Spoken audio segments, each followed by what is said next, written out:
I've lived 8 years of my life in Saudi Arabia, and when my dad decided to do his PhD, he decided to move to the UK. We've stayed there for 5 years, and after that we came back to Saudi Arabia.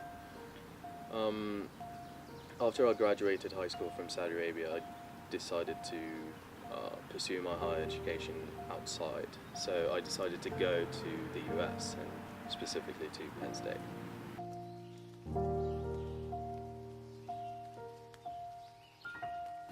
It wasn't really that hard adjusting to the US, quite frankly, because I've lived in the UK for 5 years, and the British culture and the American culture are quite similar in some sense, so it did help me transition.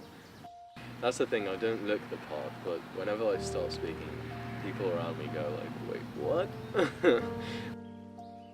The political environment here in the US is really taking a turn. Especially now in these times. I mean, certain political leaders are taking advantage of the hatred in order to really expand their pretty much their influence on people. And now the Muslim community is not the only community that's taking the blunt. We are adding, there are additions of other minority groups into this whole game, per se. I guess any aggression on any group would be looked down upon. I mean, the aggression on the Muslim community is by far the most misunderstood. Terrorism is just horrible in all natures, in all forms, whether it is by a Muslim or by a Christian. And of course, Islam doesn't preach that hatred, and it doesn't preach that violence. The media has some sort of play in over-expanding terrorist attacks and generalize on the fact that, it's a terrorist attack, so it must be a Muslim behind it. But the fact is, those terrorists who conduct these attacks and conduct these aggressions in the name of Islam do not really represent Islam. The majority of us live, all over the world, and we do not engage in these acts, because that's the jewel of the thing. It's not, we don't engage in aggression. We do not support it in any way, and Islam doesn't teach it.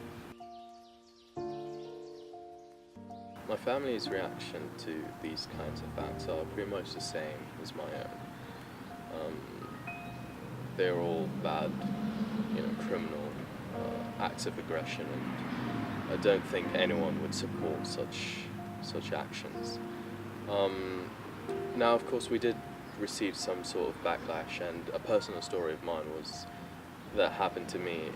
It was in the UK, and I did receive some, racial slurs and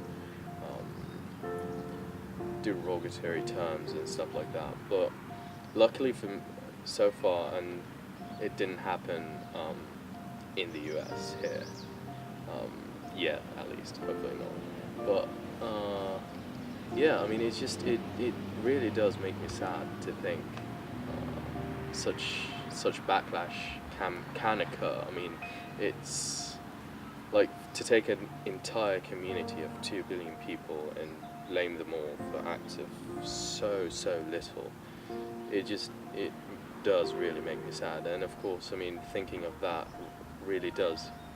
I really do think about how my mother or my family would act, since she wears the hijab, and how the people's reaction to that would be.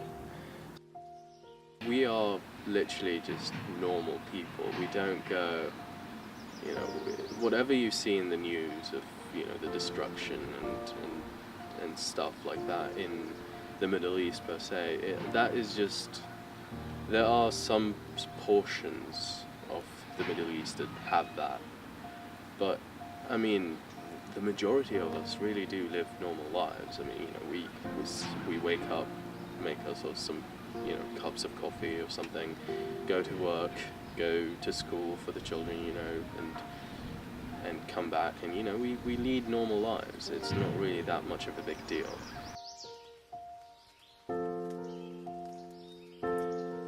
Meeting new people, and especially, you know, people with open-mindedness who see your differences as a good thing rather than, you know, a bad or a negative thing, is really a remarkable thing to hold, pretty much here in the US. And that's really that's a big positive thing to see, and that's the key concept. You shouldn't really paint a broad picture over the actions of too few in society. So, and that doesn't only apply on the Muslim community, it can apply on any other community. You know, there's always a good and bad in every community, and that's really the essence of it. It's, you know, accepting people as who they are, as their individual kind of behaviors, is really the key concept, and that's what I wish people would take out of it.